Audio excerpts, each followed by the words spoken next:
that at present the priority is to save people. And he also has said that NDRF and SDRF and other teams are currently finding out the real reason behind the sinking part of Joshimath.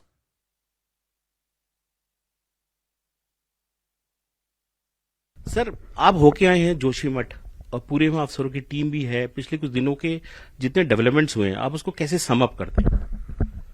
देखिए, अभी सारे ही संस्थान राज्य सरकार के हों, भारत सरकार के हों, सभी की प्राथमिकता है कि इस समय लोगों को सबसे पहले तो सुरक्षित स्थानों पर किया जाए। जो प्रभावित क्षेत्र हैं, उन क्षेत्रों से विशेषकर अभी तक हमने लगभग 81 परिवारों को शिफ्ट किया है।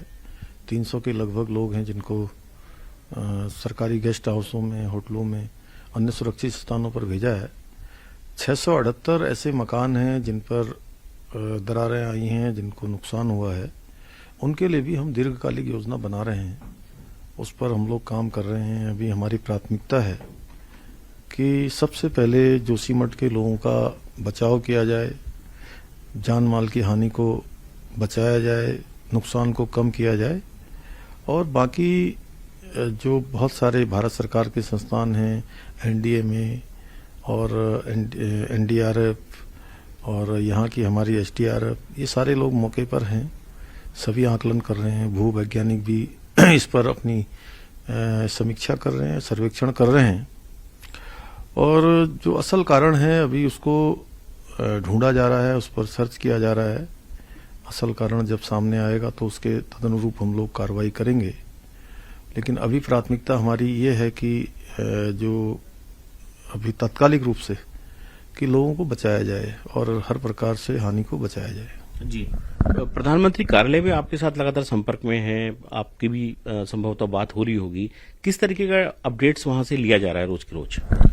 देखिए, प्रधानमंत्री जी की चिंता है कि लोगों की जान माल की रक्षा की जाए, और इसमें अभी तात्कालिक और दीर्घकालिक जो इनके पुनर्वास की स्थिति है उस पर एक प्लान किया जाए, और हम लोग उस पर काम कर रहे हैं। अभी पीपल कोटी और गोचर के आसपास की कुछ जमीन भी तलाशने का काम हो रहा है, उसका भी भूवैज्ञानिकों के द्वारा पहले सर्वेक्षण कराया जा रहा है, और अगर वो भूमि सही निकलती है तो वहां पर हम लोग आगे के लिए उसका एक हमारे पास विकल्प रहेगा कि हम वहां पर आगे बढ़ेंगे उस पर। सर, आपने अभी बात कही कि लोगों को डिस्प्लेस करा जा रहा है, 81 लोगों को अन्य जगहों में शिफ्ट करा जा रहा है, और बाकी भी परमानेंटली भी उनको शिफ्ट करा जा सकता है, जैसे अभी आप बता रहे थे पीपल कोटी दूसरी जगहों में। इसमें जो कॉस्ट लगेगी, इसमें एक बड़ी कीमत आएगी, वो कीमत कौन वहन करेगा? देखिए, जहां तक संसाधनों की बात है, कीमत की बात है, तो हम राज्य की तरफ से भी चूंकि हमारे जितने संसाधन हैं हम उस पर काम करेंगे।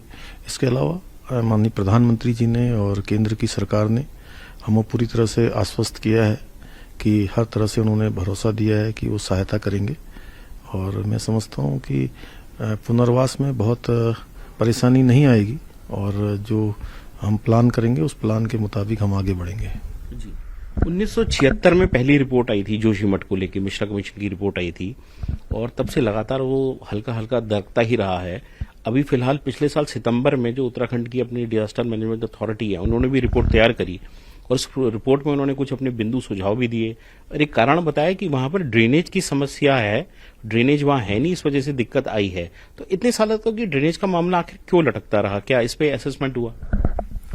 अभी हमने जो बीच में एक बड़ी हाई लेवल की मीटिंग करी थी जिसमें सभी अधिकारीगण थे, हमने तय किया है कि जो समस्त जितनी भी इसमें औपचारिकताएं हैं, टेंडर इत्यादि की प्रक्रिया है, वो प्रक्रिया गतिमान है, लेकिन चूंकि लंबा प्रोसेस होता था, हमने उसको कहा है कि उसको एकदम तत्काल किया जाए, और आपदा प्रबंधन के जितने भी हमारे नियम हैं उनको शिथिल करके उस नियमों के अंतर्गत लाकर तत्काल उन टेंडरों को खोला जाए, और इस बार मानसून सत्र से पहले ही, मानसून के आने से पहले ड्रेनेज के काम को पूरा कर दिया जाए, जिससे कि आने वाले समय में इसी प्रकार से जो सीवरेज का लाइन वहां पर पड़ गया है, वो लोगों के अभी घरों से जुड़ नहीं पाया है, उसको जोड़ने के लिए भी हमने कहा है कि तत्कालिक रूप से उस पर भी कार्रवाई की जाए।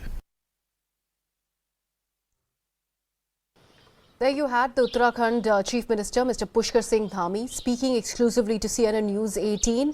He has reiterated how the priority at the moment is to save the lives that are at stake in Joshimath.